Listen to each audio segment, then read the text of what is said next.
Voltamos a falar no Viver Ciência sobre esta pesquisa da UFG que influencia o estudo e incentiva a prática da leitura. A professora Maria de Fátima Cruvinel e a professora Célia também participam conosco aqui e a gente vai continuar o nosso bate-papo. Mas antes disso, vamos entender como este estudo pode contribuir para a prática da leitura junto com os alunos do ensino básico.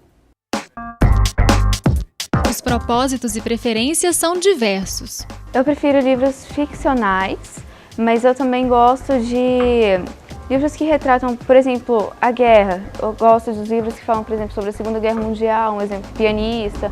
Eu curto bastante esses livros.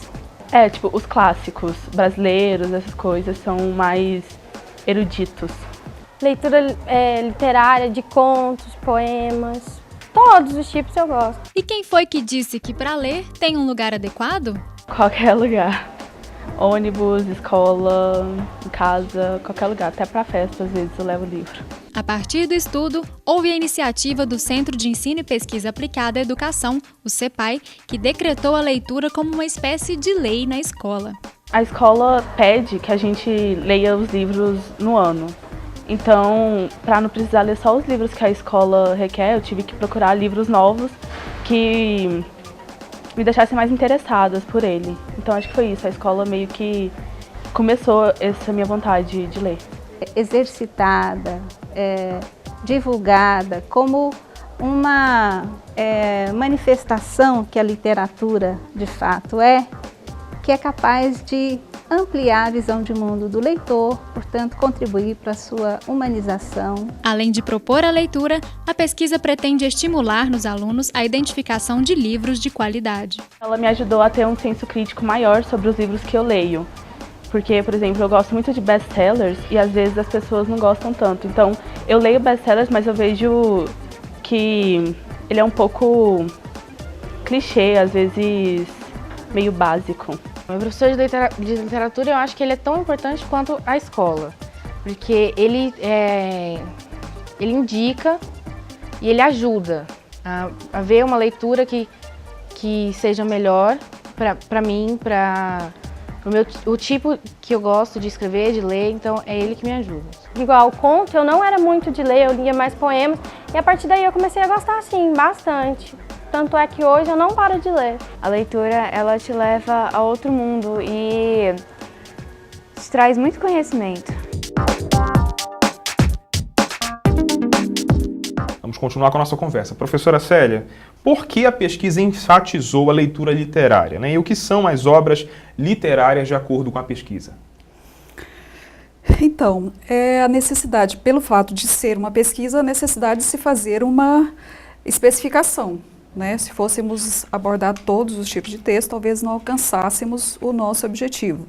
E por entendermos também que a leitura literária em si, a prática da leitura literária, do romance, do conto, da poesia,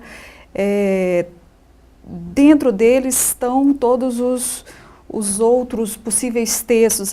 Se um aluno que dá conta de ler bem um romance, um poema, um conto, eu acredito que ele dê conta de ler qualquer outro texto de qualquer gênero textual. Tem uma frase interessante do Barthes. Ele diz que se por algum ato de barbárie acabassem com todas as disciplinas e se restasse a literatura, ela seria suficiente, né, porque nela estão todas as outras áreas do conhecimento. Então, essa especificação da leitura literária talvez seja um pouco nesse sentido. O aluno aprende geografia, aprende história, aprende várias outras áreas do conhecimento no contato com o texto literário. Essa pesquisa fala da prática da leitura determinada também pela imagem. O consumo elevado, por exemplo, das grandes mídias hoje, com programas de televisão, internet, videogame, diminuiria, será, de alguma forma, a prática da leitura nessa faixa etária?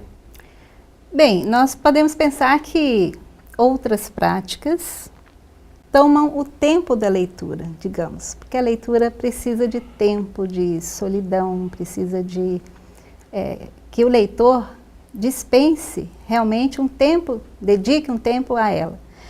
Por outro lado, eu acho que é possível que que nós professores, mediadores, né, não somente os professores, possam provocar o jovem, a criança, o pré-adolescente para a leitura do texto literário, tentando fazer uma ponte com outras tantas questões que estariam veiculadas em outros suportes.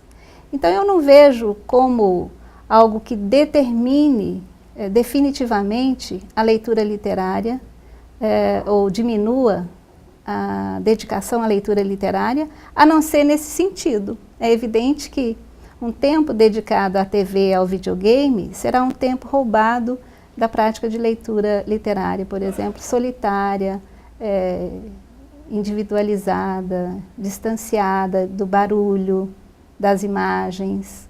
Mas se nós pensarmos na literatura infantil, por exemplo, que no Brasil é riquíssima, há um diálogo muito intenso, muito forte com o visual.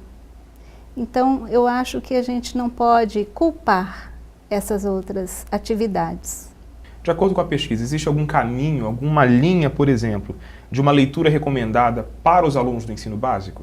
Bom, quando se fala em leitura literária, é difícil determinar essa leitura é para criança de 0 a 2 anos, né? Existe texto literário, mas existem alguns caminhos, né? Que são interessantes de serem apresentados de uma forma didática. Não posso dar uma leitura de um Machado de Assis, por exemplo, a não ser que seja muito bem mediado, para um aluno de 5º ano, por exemplo, 4º ano. Então, existe uma escolha que é feita pensando-se nos níveis de cada série, de cada uma das turmas em que se trabalha essa leitura literária. Depois do intervalo, o público e especialistas vão fazer perguntas às nossas entrevistadas aqui no estúdio, hein? Não sai daí, a gente continua daqui a pouquinho. Os principais fomentos à pesquisa são obtidos através das agências de fomento à pesquisa. No caso do Brasil, nós temos o CNPq, nós temos a CAPES, nós temos a FINEP, e no caso dos estados, nós temos as fundações de amparo à pesquisa.